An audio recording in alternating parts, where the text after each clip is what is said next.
Media কর্মীকে এবং আপনারা জানেন যে দীর্ঘদিন যাবত আমরা বৈষম্য বিরোধী আন্দোলনের সাথে আছি এবং আমাদের ন্যায্য অধিকার আদায়ের জন্য আমরা আমাদের কেন্দ্রীয় কমিটি থেকে যে সিদ্ধান্ত আসছে সে অনুযায়ী আমরা অর্ধ কর্মদিবস এই সপ্তাহে 3 দিন পালন করলাম এবং যদি আমাদের দাবি কিংবা আমাদের ন্যায্য অধিকার না দেওয়া হয় তাহলে আমরা পরবর্তী সিদ্ধান্ত অনুযায়ী কেন্দ্রীয় সিদ্ধান্ত অনুযায়ী যা আসে সে অনুযায়ী আমরা পূর্ণ কর্মদিবস আমরা কর্মবিরতি থাকব এবং আপনাদের মাধ্যমে এটা আমরা সমগ্র বাংলাদেশের যত সুশীল নাগরিক আছে তাদেরকে জানিয়ে দিতে চাই। ধন্যবাদ। বেতন বৈষম্যের শিকার আমরা আমাদের গ্রেডের পরিবর্তন চাই। এবারে শিক্ষা বোর্ডের অধীনে 4 বছর মেয়াদী ডিপ্লোমা ইন ইঞ্জিনিয়ারিং সার্ভে পাশ করি, কিন্তু আমাদের নিয়োগকৃত পানি উন্নয়ন বোর্ড আমাদেরকে সার্ভে ফাইনাল নামে বৈষম্য স্বীকার করে 10ম গ্রেড থেকে বঞ্চিত করেছেন। কারিগরি বোর্ডের অধীনে কোনো ডিপ্লোমা করছি 3 বছর মেয়াদি নেই, 4 বছর মেয়াদি।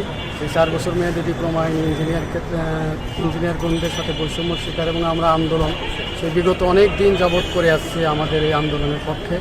আমরা এখন মাননীয় উপদেষ্টার কাছে মানবিক দিক বিবেচনা করে আমাদের যত তাড়াতাড়ি সম্ভব 10ম গ্রেডের বেতন ভাতা পরিশোধ করার জন্য